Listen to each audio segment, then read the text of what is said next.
Bila kita meninggalkan bid'ah semisal maulid Nabi, tahlilan dan lain-lain, apakah kita mendapatkan pahala? Jelas, jelas. Ketika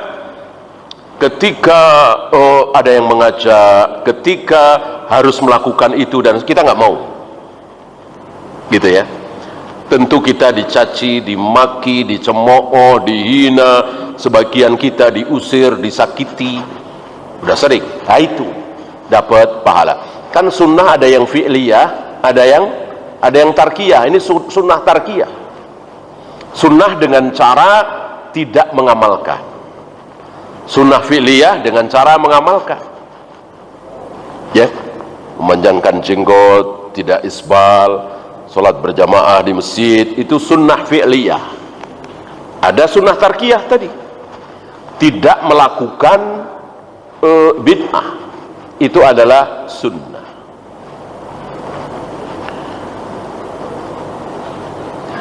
Anak sekolah sudah bersih dari haid sebelum zuhur, namun baru mandi ketika sampai rumah sudah asar. Jika tidak memungkinkan, iya. Tapi seandainya memungkinkan, apalagi hari ini hampir semua sekolah kan punya kamar mandi, ya kan? Memungkinkanlah insya Allah. Ketika tidak memungkinkan, iya, tunggu sampai ketemu air, tunggu sampai bisa mandi, lalu tentu sholat duhur dan asar. Karena ketika duhur itu sudah bersih. Jika memungkinkan, ya nggak masalah kan? Mandi di kamar mandi sekolahan, masalahnya apa? Karena mandi supaya hilang hadas besar nggak perlu pakai sabun, nggak perlu pakai sampo. Yang penting dari ujung rambut sampai ujung kaki basah semua. Insya Allah ini mudah, sangat mudah, insya Allah. Jadi jangan masalah syar'i dikalahkan oleh masalah teknis. Ribet nanti aja, jangan terlalu menggampangkan, kecuali betul-betul masyaqqah. Allah Maha tahu. Apakah Ibnu Abbas ahli tafsir? Kalau Ibnu Abbas bukan ahli tafsir, maka tidak mungkin ada ahli tafsir di muka bumi ini. Kalau Ibnu Abbas bukan ahli tafsir, maka tidak mungkin ada ahli tafsir di muka bumi ini.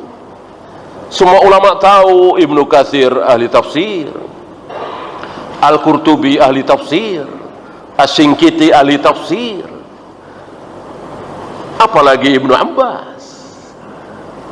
Ya, Ibnu Abbas, Ibnu Mas'ud ahli tafsir dan juga ahli hadis misalnya.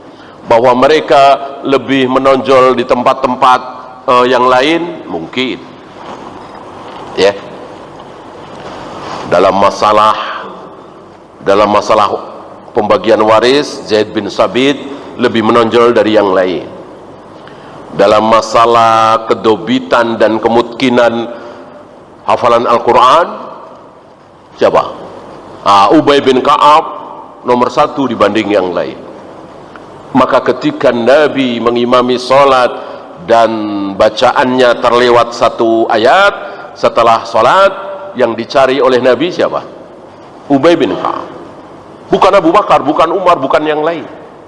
Karena Nabi tahu dalam masalah kemungkinan hafalan, Ubay bin Ka'ab nomor 1. Nanti dalam masalah tafsir lain lagi.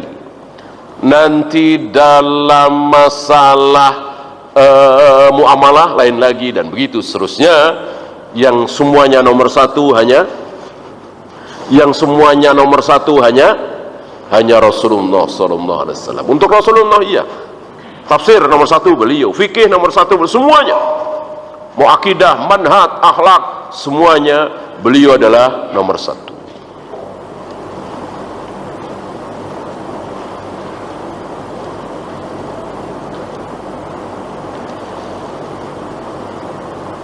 Apakah termasuk bid'ah kalau kajian tiap hari? Ya seperti sekolah ya. Adakah yang mengatakan sekolah itu bid'ah karena tiap hari? Ya. bid'ah itu adanya di ibadah, bid'ah itu adanya di ibadah mahdhah, ya kan? Ibadah ghairu mahdhah nggak ada bid'ah. Jual beli, nikah, sedekah, nolong orang, ini kan ghairu mahdhah. Adakah sedekah yang bid'ah? Adakah bekerja yang bid'ah? Yang ada bekerja haram. Termasuk mencari ilmu ini. Ini ibadah ghairu mahdhah, maka nggak ada bid'ah. Yang ada bid'ah itu di sujud, ruku, tawaf, sa'i, melempar jumrah dan seterusnya. Di situ ada bid'ah. Nambah sedikit dari Nabi. Misalnya para imam mengatakan mencium hajar aswad dengan mengecupnya, mengeluarkan bunyi kecupan. Itu bid'ah. Padahal dikit doang nambahnya. Ya. Karena mencium hajar aswad, tawaf, sa'i adalah ibadah mahdhah. Tidak boleh lebih dari Nabi dan para sahabat. Kurang ada kalanya boleh.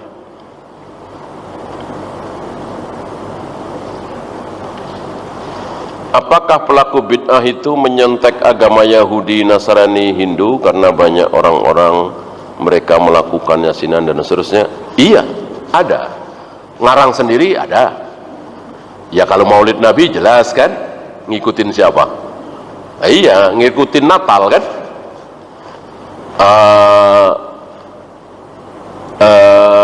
Salat Isra Sya'ban, ngikutin siapa? Enggak. Jadi ada yang ngikutin orang kafir, ada yang tidak. Tahlilan 3 hari, 7 hari, 40 hari, 100 hari, saya kira tidak syak lagi. Di negeri kita ini siapa yang melakukan itu? Ya, orang-orang Hindu kan.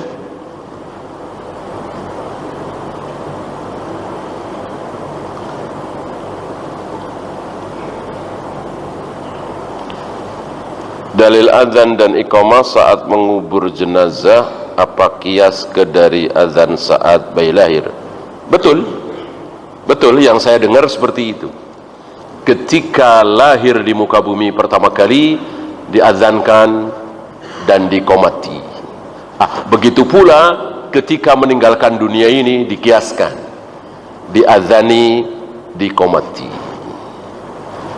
Mereka lupa atau mungkin belum tahu bahwa Syekh Albani, muhaddisul asar abad ini, menyatakan bahwa dengan ilmunya ya, menyatakan bahwa mengazankan bayi hadisnya dhaif, tidak sahih. Bagaimana mengkiaskan sesuatu kepada sesuatu yang tidak benar?